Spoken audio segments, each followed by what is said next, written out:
हाँ अरे जानी आओ, अरे चिप्स खाओ। जिसे चिप्स खाने आ जाओ, मजे के हैं चिप्स।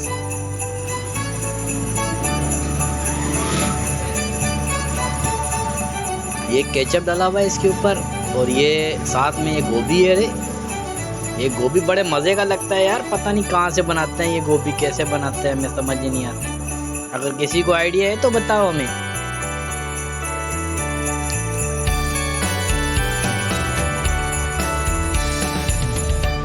वैसे मैंने चिप्स वाले से पूछा था, साले ने जवाब नहीं दिया। कहता है अबे नहीं, मैं नहीं बताता। मजे के।